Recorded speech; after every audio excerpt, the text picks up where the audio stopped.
The East-West Metro of Kolkata must have had a curse of some black magician that heartbreaking incidents are happening constantly. It took 5 years to break the Dattabad encroachment problem. The entire stretch from Shialda to Howrah got realigned via Esplanade because Bowbazar did not give land to build the central metro station. It took 750 crores extra and extensive planning and several other permissions from the army to realign the metro. And when everything was moving right, the heartbreaking incident happened. More than 18 residential buildings affected and not less than 254 residents have been evacuated from the area. Two buildings named 13 and 14 Durgapithuri Lane have completely collapsed into dust. Many more have tilted and might collapse anytime. The situation became so worse that residents couldn't even take their documents with them while evacuating.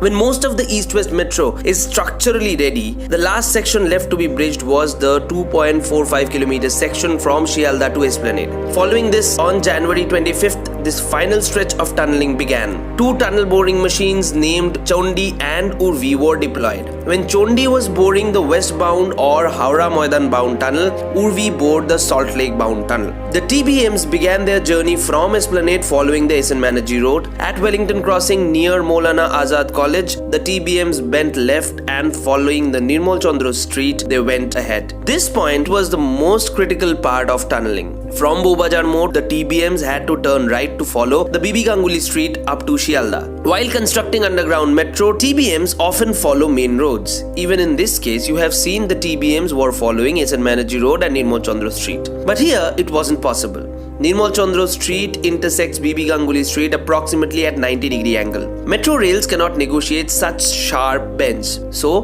to increase the radius of curvature of the tunnel, the TBMs had no choice other than burrowing under the residential buildings. According to KMRC, 86 buildings along the entire stretch have been identified to be in extremely dangerous condition. Most of the buildings present here dates back to the colonial rule in British India, when most of them are more than 100 years old, some are even 200 years old.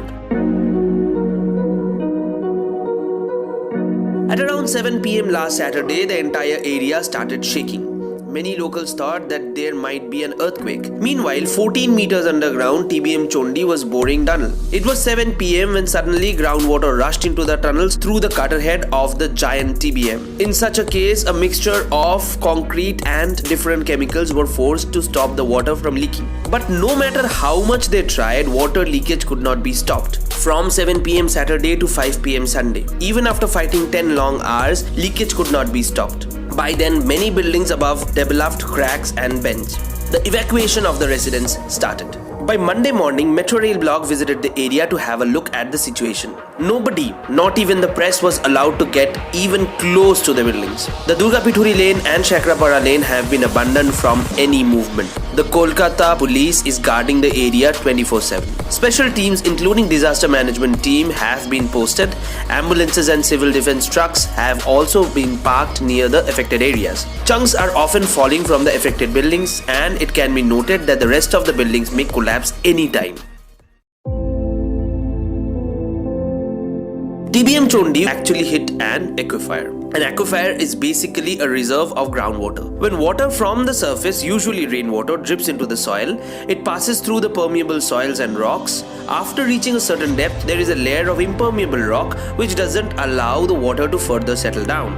This creates a huge reserve of groundwater. TBM Chondi, on its way to Shialda, hit a huge aquifer. It punched into the aquifer. As a result, the groundwater rushed inside the tunnel.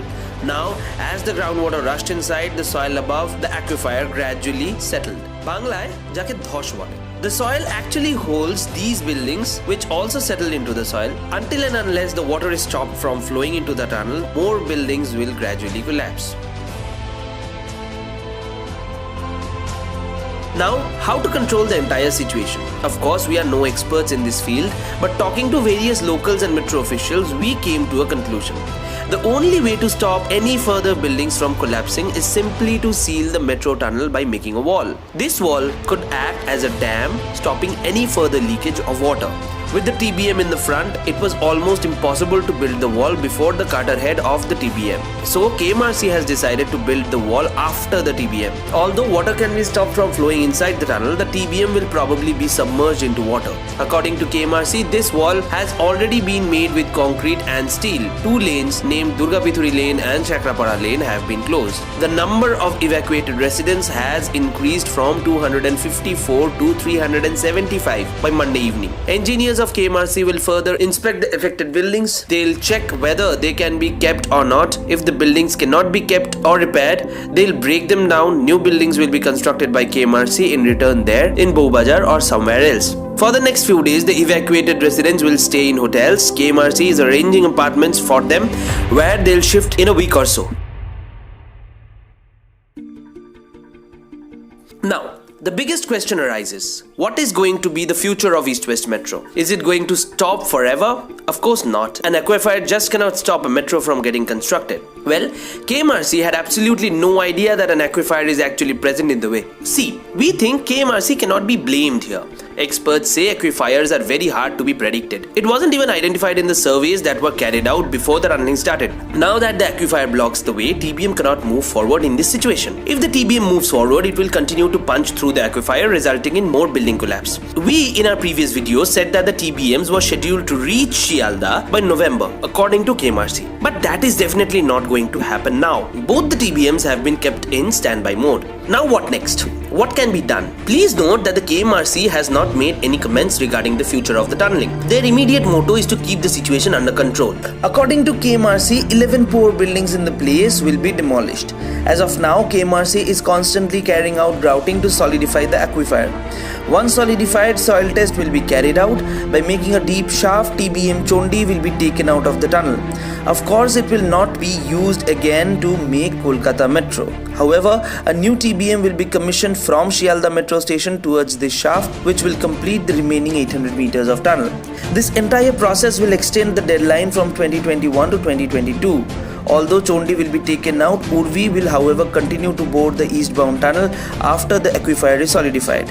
Well, the court, which is reading a PIL these days, has allowed local residents to enter their home and rescue valuables. With the accompany of one KMRC official, one member of each family can enter their homes and rescue their items in 10 minutes. We have seen many locals blaming KMRC without knowing technical factors. Yes, KMRC could have evacuated the residents to hotels prior to the tunneling, but how would they know that there is an aquifer? KMRC is considered to be one of the best in India. When other metro projects across India are being constructed by experienced Delhi Metro Rail Corporation, the KMRC is single-handedly implementing India's most advanced metro in terms of civil engineering. Constructing a metro under the mighty river without any help from experienced metro operators like DMRC is not a joke. KMRC had already proved it when they chopped off the numerous H-piles underneath the 30-year-old Esplanade metro station without stopping metro operations. And we are confident that KMRC will definitely find a better way to deal with this situation. এখন এই বিষয়টা নিয়ে অনেকেই politics খেলবে, but the real situation has to be handled by KMRC, not the politicians.